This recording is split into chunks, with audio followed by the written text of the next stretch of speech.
Welcome to Cartoonist Kayfabe. My name is Jim Rugg. I'm Ed Piscor. Ed, we're going to take a look at my Octobriana 1976 process zine today. But before we dive into this monster volume, what's new? Patreon.com/Ed Piscor. I'm serializing my current comic, Red Room, to early adopters. $3 gets you the archive, and I put the pages up there in a high enough resolution that people have been sharing with me their little bootleg versions of the comic. And looking forward to putting this out on a monthly basis, I think, starting in 2021. Once again, this is for the early adopters who could get first dibs. And $3 gets the archive. We're going to get into today a look at the making of Octobriana 1976, my blacklight comic. This has come out in comic shops everywhere. Get it wherever you find comics if you didn't back the Kickstarter. But today we're going to look at the process zine.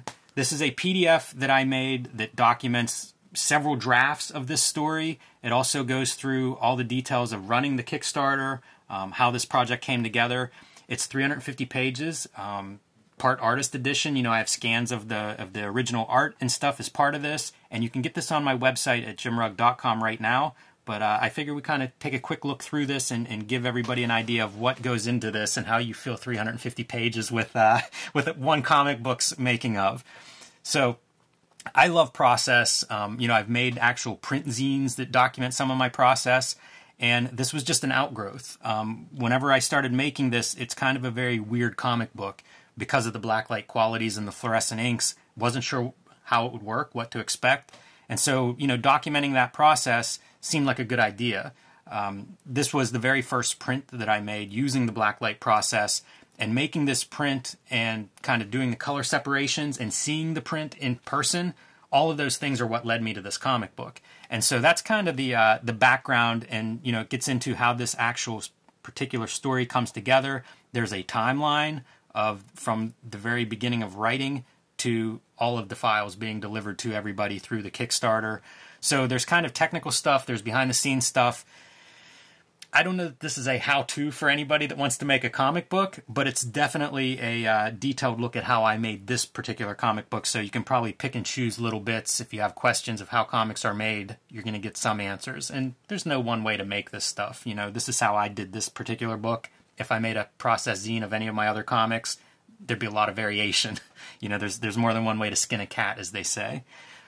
Anyone unfamiliar, this is based on a character, Octobriana, from this book, Octobriana and the Russian Underground, that was published in 1971. And it's about an underground group in Soviet Union that was using superheroes to, you know, express their dissidence. And I first learned about it through Paul Gravitt's book about weird comics. This book has 2-page spreads for 50 different weird comics. And I've tracked down several of them. But this is how Octobriana got on my radar. Goes through and gives a little bit of her history, as well as, you know, published. There are a lot of Octobriana comics out there. This is a public domain character, so show off some of that. And then the writing I did with index cards. And, you know, I said that this shows all of the drafts. And the first draft was done with index cards over about maybe 2 days. This is something that we did in a writing class. You know, this idea of using index cards because they're easy to edit. Easy to remove them or switch orders or insert things in between them. And it was just a very quick way for me to outline the action points, the plot, if you will, of this story. I started with the idea of her racing away from a nuclear explosion on a Russian-Soviet military bike. And from there, I kind of added cards before and after that moment. How did we get there and what happens after that? And then I started doing rough drawings.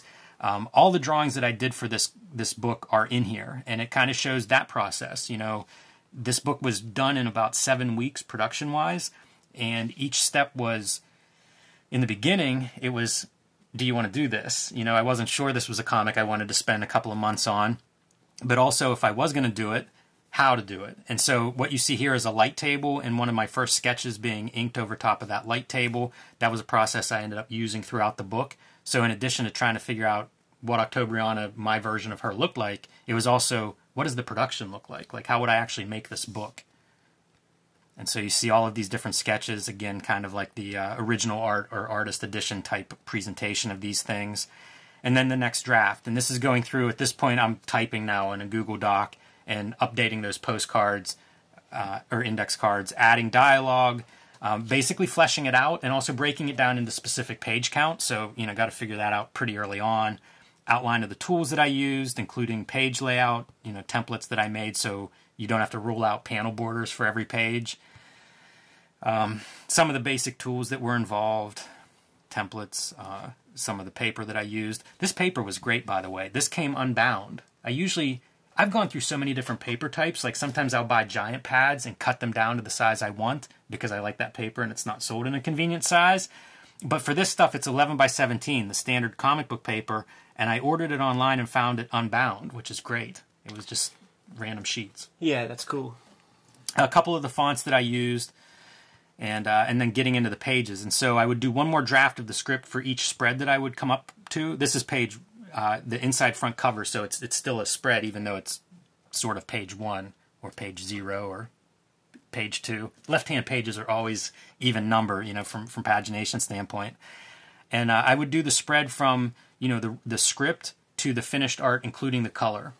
And you can see kind of the evolution of my palette. It's a very limited color because I am mixing these fluorescent inks and had never done it before. I feel like there's a lot more I can do mixing them now. I learned a lot in making this book. So it goes through all of the pages from the roughs, very rough, on my iPad to the finished inked pages on paper, and then, of course, color.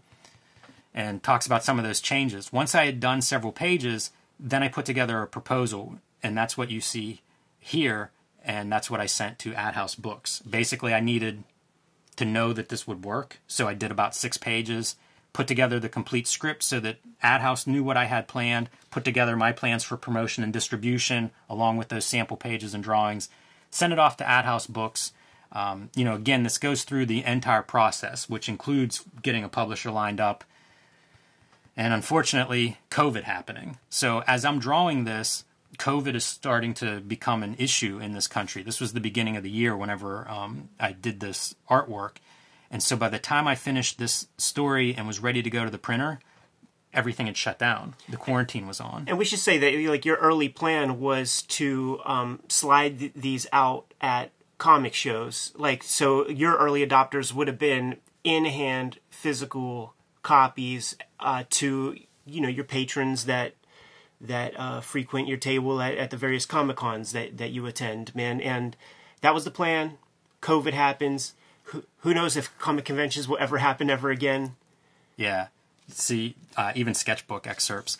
That's exactly what happened, Ed. I finished this up, and it was like literally, if you look at the timeline, it's the day the NBA cancels their season is when or put their season on hold is when I finished this. And so, as soon as that happened, everything shut down almost immediately, including the printer.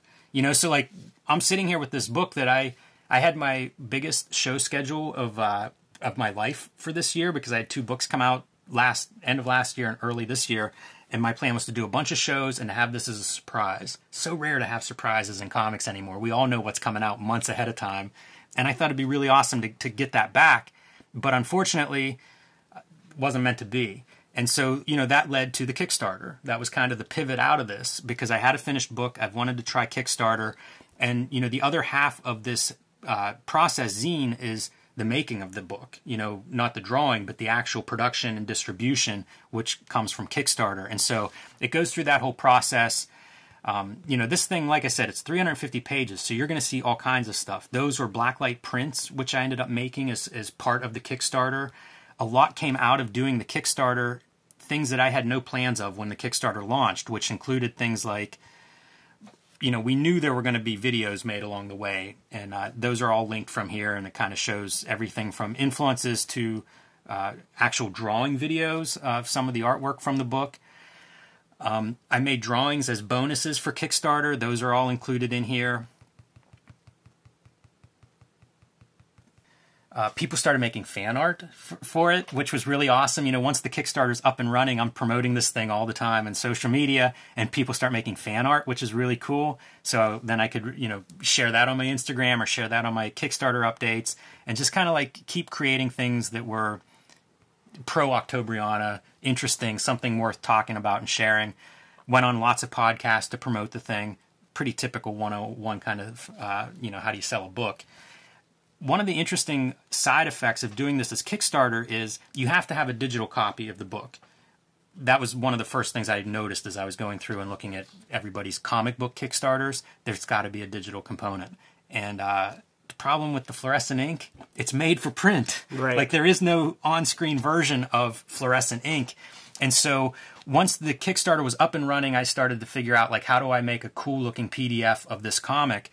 And my solution became, one, make a retro version that looks like it was printed in 1976, similar to what I had done with Aphrodisiac, which was well-received and looked cool. So I started making one of those, and then the other piece that came out of it was a black and white version.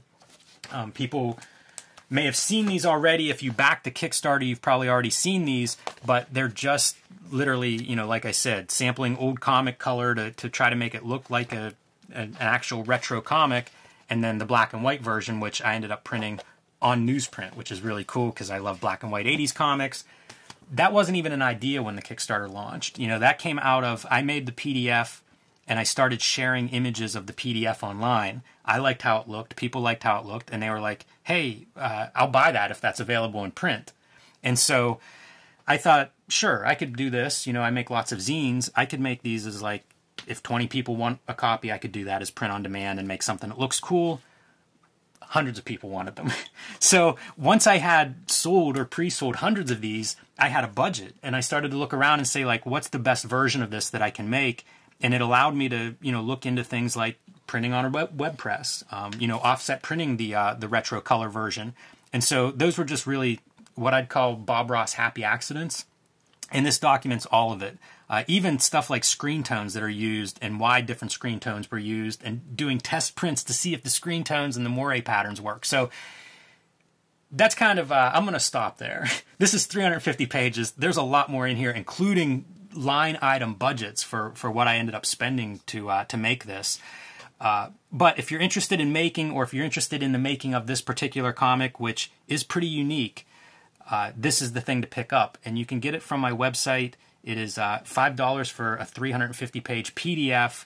And, you know, whether you're a maker or you're just interested kind of in comics history, there's a lot of content here for you to kind of pick through. So give that a look if that appeals to you. There'll be a link under this video where you can find this conveniently.